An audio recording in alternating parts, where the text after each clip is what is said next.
You keep telling yourself you're scared to fail. That's the story that helps you sleep. It sounds noble, cautious, reasonable. But look at me and listen. Failure isn't your enemy. It's your alibi. You don't fear losing. You fear what winning would demand of you. You fear the light it would put on your face. You fear the bar it would raise and the eyes that would watch if you cleared it. You fear the weight of being exactly as capable as you suspect you are. You think fear of failure is the chain on your ankle. It makes perfect sense when you say it out loud. You remember the last time you tried. You remember the humiliation, the messages you had to ignore, the silence in the room when your plan fell apart. You remember the accounts drained, the promises you couldn't deliver, the apology stuck in your throat. That sting is easy to point at because you can measure it. It has dates. It has screenshots. It has people attached to it. You carry those receipts like proof that you're not lazy. You're just careful. And that's the trap. Your past losses have become your shield. You hold them up to block the pressure of actually committing again. Each memory is familiar, and familiar pain is comfortable because you've survived it before. The brain loves proof, even if it's proof of failure. It uses pain like a map to tell you where not to go. So you sit there, pointing at old wounds, pretending the blood is still fresh. It isn't. It dried a long time ago. But it's convenient to keep pressing the bruise because it gives you a reason to pause, a reason to journal more, plan more, think more, a reason to stay safe. Underneath the theater, you're not a victim of accidents. You script collapses like a director, delay until the window closes so you can say timing was bad, overcomplicate till the plan becomes impossible, then call it quality. Pivot at the last second so there's no clear measure of whether you succeeded or failed, just another draft, another version, another almost. You play with tasks instead of taking territory. You make work instead of making progress. You protect the fantasy of who you could be by avoiding the cost of who you'd have to become. Because if you actually took your full swing under real lights, the version of you who only looks good on paper would die. You'd have to kill the potential that keeps you warm at night, and that feels like murder. That's the pressure you avoid, not a scoreboard loss, exposure, being seen, being expected. Getting compared every day against your last good day and the next man who wants your spot. You don't fear losing in silence. You fear being held to the standards your own competence would impose. That's the catch with getting good. You can't go back. Once you show us what you can do, we'll ask you to do it again and again and better. There's no off switch when you've become reliable. You'll live in demand. You'll earn the right to be judged because you've earned the ability to deliver. It's the price of being the real thing. Comfort is expensive. The bill comes due the moment you cross the line from promising to proven. So you do laps above the runway. You circle potential like a pilot with endless fuel. You polish, you tweak, you convince yourself the weather isn't right, the angle isn't perfect, the tower didn't clear you yet. Your entire life becomes a holding pattern of ideas and practice runs. You hoard potential and postponements because they taste sweet. You get to keep telling people what's coming. You get to hold this shiny future where you're impressive and untouchable because it hasn't been tested. But while you orbit, every avoided landing turns into quiet shame. It starts small. A comment you dodge. A friend's win you don't celebrate because it exposes you. Another day you pretend to research when you should execute. By the time you look down, the runway is full of other men landing, unloading value, taking off again, and you're still above them pretending the view is success. The longer you dodge, the bigger the myth you have to sell about your future. You start talking in grand timelines. When I finally launch, it'll be different. When the market shifts, I'll dominate. You build a legend so tall that any honest start looks like a public downgrade. If you begin at level 1 now, after months or years of boasting level 10 plans, you'll look like a liar. That's the concrete setting around your feet. You narrated a future that your present can't cash. So you keep delaying the start because starting would shatter the story. You're not trapped by circumstance, you're trapped by your mouth. You turned your potential into a billboard and now the actual product has to match. It doesn't, so you stall. Image over impact, ego over effort. That's how men go soft while pretending they're almost ready. Here's the breaking point. The spell ends when you admit you haven't been failing by accident. You've been orchestrating it, quietly, elegantly, intelligently. Fear becomes intelligent when it learns to speak your language. It uses your strengths against you, your planning, your standards, your intelligence, and it turns them into arguments for inaction. Once you see that, it burns. The shame hits. But right behind that, power shows up. Because if you wrote the script, you can rewrite it. If you've been the saboteur, you can become the architect. That admission rips the mask off. No more safety. You're not unlucky. You're not cursed. You've been keeping yourself safe from the weight of being good. And now that you know it, you don't get to pretend. From there, our definition of success has to change. It's not a trophy. It's a burden you choose. Visibility is a burden. Accountability is a burden. Repetition is a burden. Service is a burden. These aren't punishments. They're the tax for the life you claim you want. Want freedom? Pay in discipline. Want respect? Pay in reliability. Want influence? Pay in service. Want peace? Pay in truth. You want the outcomes without the invoice. That ends today. Because the truth is simple. You don't become confident by thinking. You become confident by surviving reality. Confidence is the scar tissue of action. No one can hand it to you. No mantra can hack it. Only proof can. So we stop negotiating with exits. Burn them. Make retreat more painful than the fight. Step into arenas where the scoreboard is public, your name is attached, the deadline is real, and the outcome is witnessed. Sign your work. Put your face to your claims. Let your numbers be visible. Put dates on your promises. Tell people what you will deliver and when, then let them watch. That's how you collapse the myth. Not by reading one more book or drawing one more funnel. By choosing pressure on purpose, by deciding that your identity will be forged under weight, not written in journals. The life you want is hidden behind the actions you avoid, so go where the action is. This is where men split. Some keep orbiting, some land and own the heat of the runway. You don't need a perfect plan, you need a clean cut. You've done enough thinking. Thought without exposure breeds delusion. Exposure brings you back to earth, you'll feel small again. Good. Small is honest. Honest is powerful. Real performance starts when your image dies and your work begins. You don't need new affirmations, you need a scoreboard. Let's drag it into the open. You think you're protecting yourself from pain by staying off the field. You're not. You're breeding a colder pain that hides under your tongue. It shows up when you avoid mirrors. It shows up when you mock other men who are trying because their effort reminds you of your stall. It shows up when you make fun of small beginnings because you wish you had the courage to begin small yourself. Every day you dodge, you teach yourself that your word doesn't matter. That's the core of rot in a man. When his word slips from something steel to something steam, you feel it. The quiet disgust, the private cringe. You're running from the kind of life that would end that feeling, and you know it. This isn't about hustling for the sake of motion. It's about picking the fight you've avoided, being measured, being ranked, being found out. If you're called to build a business, put an offer in the world with your name on it and make the first sale this week. If you're called to lead a room where people can leave reviews. If you're called to write, publish daily where anyone can see the counts. If you're called to train, choose a meet, register, and put the date on the fridge. Arenas, not ideas. Scoreboards, not slogans. Men grow where risk is recorded. I don't want to be boxed in. That's the excuse. Of course you don't. A standard is a box. A promise is a box. A deadline is a box. Good. Boxes build pressure. Pressure shapes you. Diamonds come from prisons of force. Stop pretending your flexibility is freedom. You're not free if you can't trust yourself. You're drifting. Floating looks like freedom until the current decides for you. Pick a current. Pick a fight. Pick a hill and die on it if you must, but damn it, stand for something under witness. Here's what winning really costs. It costs your privacy.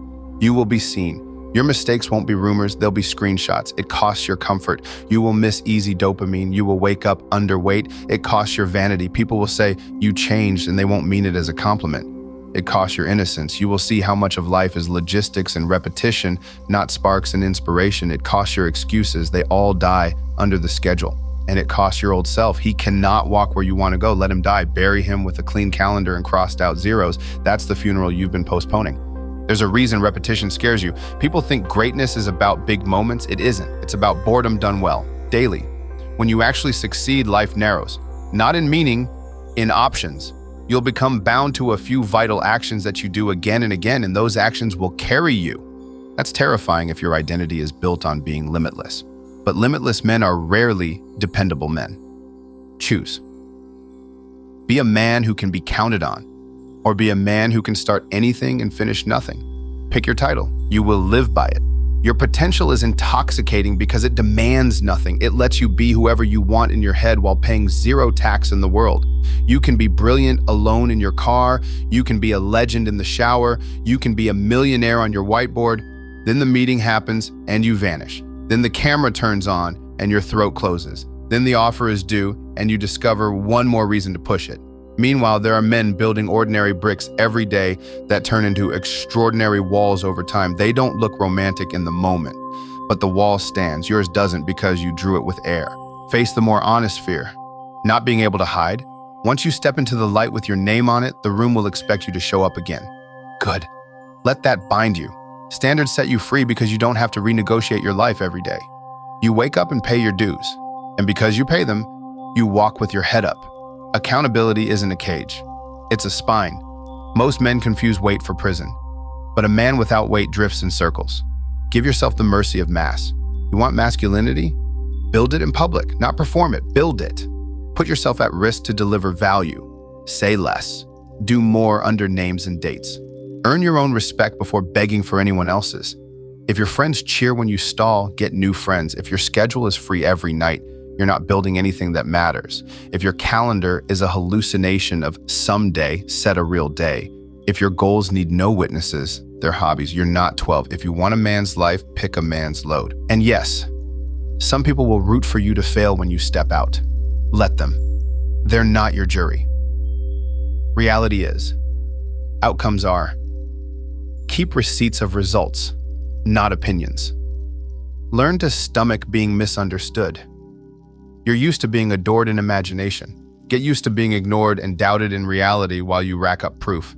Nothing converts doubters like outcomes. You won't need to argue when the numbers talk. There's a process to this, and it's not complicated. Choose a target that's visible. Break it into actions that are countable. Tie those actions to time that's non-negotiable. Report the scores somewhere you can't hide. That's it. That's how you stop orbiting and land. Don't ask, what if I fail? Ask, what if I finally see who I am under pressure? The worst case scenario is not losing. The worst case is going to your grave heavy with unused power and a perfect story you never risked. You know this. It drips from your voice every time you say, I'm capable of more. Prove it or stop saying it. Talk is debt, work is payment. Here's a truth you can tattoo on your mind. The standards you fear will save you. The exposure you fear will harden you. The expectations you fear will lift you. You have been terrorizing yourself with ghosts. When you step in, you'll find that public pressure isn't poison, it's fuel. It burns excuses faster than anything. You will not recognize yourself after a year of public reps under deadlines. You'll forget the man who kept orbiting because the view from the ground, sweaty and proud, makes the skyline from the clouds look like a toy. Stop asking for permission from comfort. Comfort does not negotiate, it drains. It keeps you soft with warm blankets and cool stories. It makes you allergic to the friction that would actually carve you into shape. The cost is your pride. The bill is paid in regret. Comfort is expensive. The price is your potential turned to rust. Stare that truth down and choose the opposite. Choose the discomfort that grows you. Pain with a purpose beats peace without one. I'm not here to entertain you. I'm here to take your excuses and set them on fire in front of you. You will not like it. Good. Discomfort is the admission ticket to a bigger life. You've had enough days of being gentle with yourself while being brutal with your dreams. Flip it. Be brutal with your laziness. Be ruthless with your distractions. Be impatient with your avoidance. Save your kindness for the man you'll become when you start keeping your word under witness. When you burn the exits, you get creative. When you bind yourself with a promise that can be checked, you grow teeth. Watch what happens when you put your last name on a deadline and tell 5 people who will ask for results. You'll move. Your mind will solve problems you didn't think you could solve because now there's a fire behind you. You'll cut what doesn't matter. You'll sleep differently. You'll train differently. You'll eat like the man you said you wanted to be because you no longer have a choice that your soft self can wiggle into. Choice dilutes power when it's endless. Commitment concentrates it. And let me be clear, you will fail under this weight sometimes, in public. Good, that's the whole point. Fail fast, fail counted, fail forward with your face on it. You will learn in weeks what would take you years to learn hiding in private. You'll discover where you really stand. You'll find edges you didn't know were there. You'll stop making failure a story and make it a step. That's how men climb. Not by dodging slips, but by using them. This is not about being reckless. It's about being honest. Recklessness hides, honesty exposes, recklessness bets blind, honesty counts the cost and pays it anyway. You've done enough hiding dressed as prudence. You've used strategy as a smokescreen. You've used waiting for the right time to cover fear. The right time is called a deadline. Put one on the calendar and make it real by telling someone who will call you when it hits. Pressure turns fog into form. You'll be tempted to compare yourself during this shift. Don't. Comparison is poison until you have your own proof. Compete with your yesterday. Measure the action you promised against the action you took. That's it. Let the outside world watch. Your battle is vertical, not horizontal. When you stack days of proof, comparison becomes useful data instead of a bruise. Early on, it's just noise. Go deaf to it while you build your first stack. Remember this, you don't need to feel ready to take responsibility. You need to respect yourself enough to act while your knees shake.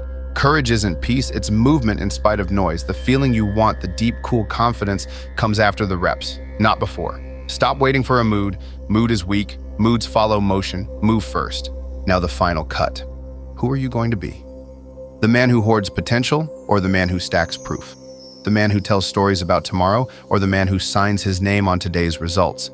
The man who orbits or the man who lands? Decide. You're not a victim of mystery forces. You are the author of your exposure. Choose to be seen. Choose to be expected. Choose to be compared. Choose to be bound to the standards your own competence imposes.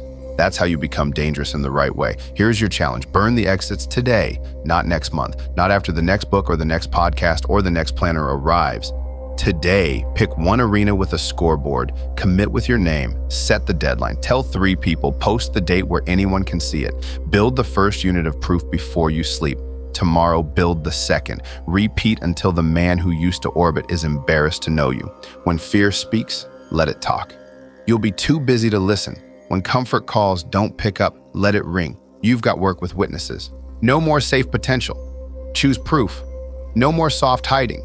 Choose pressure. No more fantasy. Choose facts. The life you want is hidden behind the actions you avoid. Go do the actions. Take the hits. Carry the weight. Deliver.